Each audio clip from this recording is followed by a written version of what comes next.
For decades, the global DRAM business looked less like an open market and more like a private poker game. Samsung, SK hynix, and Micron held almost all the chips. Everyone else could watch, comment, and occasionally bring snacks.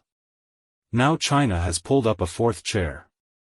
CXMT, formerly known internationally as Changxian Memory Technologies, has become the world's fourth largest DRAM producer. Its Shanghai listing is scheduled for July 27, 2026, after an IPO that raised 57.92 billion yuan, or about $8.6 billion. That is not pocket change. That is, build more fabs, hire more engineers, and make the depreciation schedule cry money. But what does CXMT actually mean? Has China already caught Samsung and SK hynix? Is this the beginning of a price war? Or is the real story much more complicated? The answer is, CXMT has not won the DRAM game. It has finally become large enough to change how the game is played. First, a 30-second explanation of DRAM. Your processor is extremely fast, but permanent storage is comparatively slow.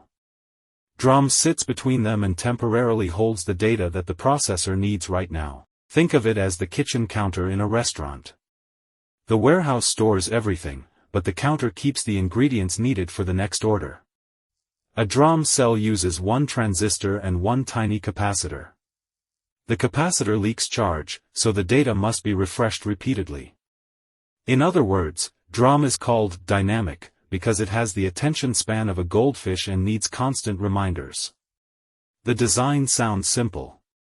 Manufacturing it at enormous density, high speed, low power, good yield, and low cost is not simple at all. A modern DRAM company must master process integration, lithography, materials, design, testing, packaging, customer qualification, and mass production yield. It must also spend billions before knowing whether the cycle will reward that spending or punish it. That combination creates a brutal industry, technologically difficult, capital-intensive, and violently cyclical. The traditional DRAM leaders built advantages that reinforce one another. More scale lowers unit cost. Lower cost allows more investment. More investment improves process technology and product performance. Better products win major customers. Major customers provide volume, qualification data, and cash. Then the cycle repeats. This is why entering DRAM is harder than launching a clever chip design. A fabless company can design a processor and outsource manufacturing.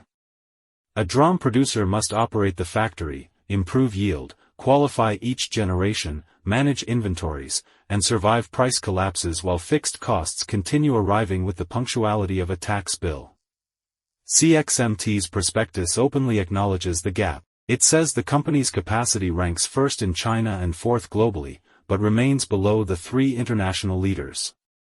It also says its technology, product structure, scale, and customer resources still need improvement. That honesty matters. The important breakthrough is not that the gap disappeared. It is that China now has a scaled domestic platform capable of narrowing it. The first achievement is scale. CXMT reported 61.8 billion yuan of revenue in 2025, up from 24.2 billion yuan in 2024 and 9.1 billion yuan in 2023. Research and development spending reached 9.59 billion yuan in 2025, equal to 15.5% of revenue. The company moved from heavy losses to profitability as output, product mix, pricing, and utilization improved. Its main business gross margin rose from -2.19% in 2023 to 5% in 2024 and 41.02% in 2025. Even before inventory write-back effects, the 2025 main business gross margin was 37.8%. Those numbers do not prove permanent superiority. DRAM prices rose sharply in the second half of 2025, so the cycle provided a powerful tailwind. But they do prove that CXMT is no longer merely demonstrating technology in a laboratory. It is converting manufacturing scale into commercial economics. The second achievement is product breadth. CXMT is shipping DDR products for personal computers and servers, and low-power LPDDR products for mobile devices. Its prospectus discusses DDR5, LPDDR5, and LPDDR5X ramping rapidly, while its research roadmap includes higher-density DDR5, LPDDR5X, LPDDR6, and future process platforms. That matters because DRAM leadership is not one finish line.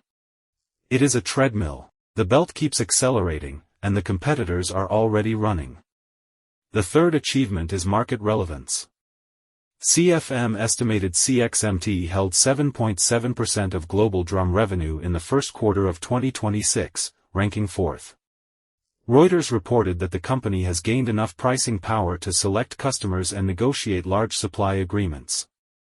These reports rely partly on industry sources rather than confirmed company disclosures, so they should be treated as evidence of momentum, not audited fact. CXMT is entering the global market during an unusual memory cycle. AI infrastructure is consuming enormous quantities of high-bandwidth memory and server DRAM. Samsung, SK hynix, and Micron are shifting investment and production toward higher-value products. When advanced capacity is redirected toward HBM, conventional DDR and LPDDR supply can also become tighter. This creates a strange situation. The AI boom raises demand for premium memory, but it can also improve pricing for ordinary memory by reducing available supply. The luxury penthouse is sold out, so suddenly the normal apartments become expensive too. For CXMT, that is a favorable window. It can expand DDR5 and LPDDR products while global leaders prioritize HBM and leading-edge server products. Strong prices help finance research, yield improvement, and new capacity. But this is also where investors become overexcited. A favorable cycle can make every operational improvement look permanent. In memory, the market often sends flowers just before delivering an invoice. The first change is supply security.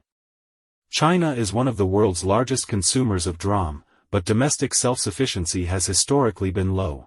A scaled local producer gives device makers, server companies, telecom vendors, and industrial customers an additional qualified source.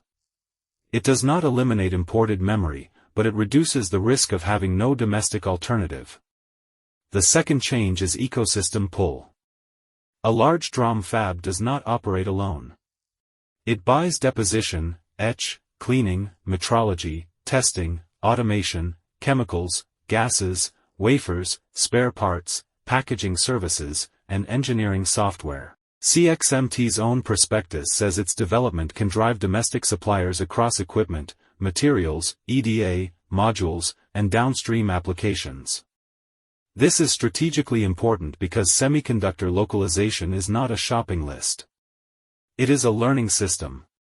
Suppliers improve when a demanding customer gives them repeated production data, failure analysis, and qualification opportunities.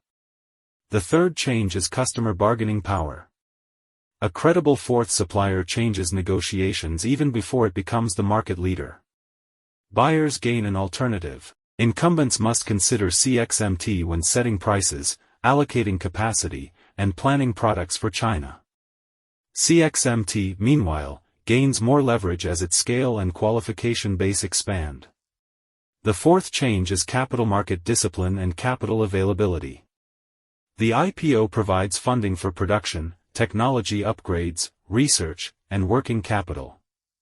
Public reporting also forces more disclosure about revenue, margins, risks, and capital efficiency. In an industry famous for burning cash with industrial elegance, that scrutiny is useful. It does not mean China has caught the global leaders in every segment. Reuters reported that CXMT still relies on deep ultraviolet lithography while its Korean and American rivals use more advanced extreme ultraviolet tools for leading DRAM processes. Reuters also reported, citing industry sources, that CXMT's high-bandwidth memory development remains several years and roughly 2 generations behind the leaders. Those gaps matter. HBM is not simply ordinary DRAM stacked vertically. It requires advanced dies, through-silicon vias, thermal management, packaging, testing, and extremely demanding qualification with AI accelerators.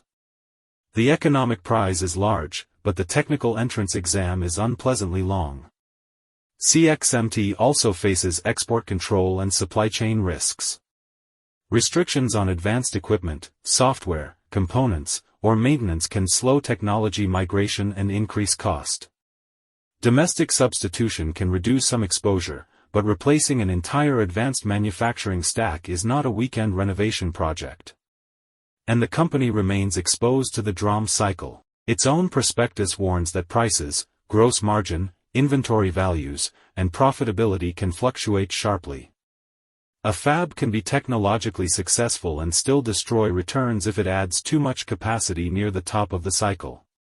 For investors, the cleanest framework is not CXMT is good, therefore every memory stock is good. That is how portfolios become museums of loosely related tickers. The direct beneficiaries are businesses whose revenue is tied to verified capacity expansion, process upgrades, yield improvement, and recurring consumables. Equipment and material suppliers can benefit if they pass qualification and gain meaningful share. Test, packaging, module, controller, and system companies may benefit when domestic DRAM volume expands. But 3 questions matter. First, is the supplier genuinely qualified in production, or merely included in a hopeful presentation? Second, does additional CXMT capacity create recurring revenue, or only a one-time equipment order?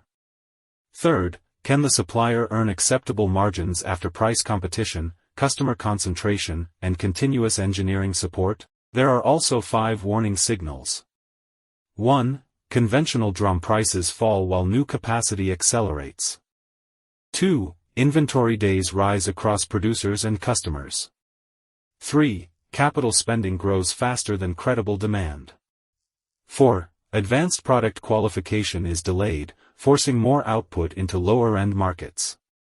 5. Export restrictions tighten faster than domestic tools and materials can qualify. If several appear together, the story may shift from strategic scarcity to strategic oversupply. Memory companies have performed that magic trick before. The rabbit is usually inventory. So, what does CXMT mean? It means China now has a DRAM producer with global scale, modern product generations, meaningful customer relevance, and access to public capital. It means domestic equipment, materials, testing, packaging, and system companies have a larger platform on which to learn and qualify. It means the 3 traditional leaders can no longer treat China only as a market, they must also treat it as a manufacturing competitor. But it does not mean the technology gap has vanished. It does not mean HBM leadership has been achieved. And it certainly does not mean the DRAM cycle has retired to a quiet beach. The correct conclusion is more precise. CXMT is not evidence that China has finished building a DRAM industry. It is evidence that China's DRAM industry has moved from strategic aspiration to scaled industrial competition. The 4th chair is now at the table. The next question is not whether CXMT can join the game.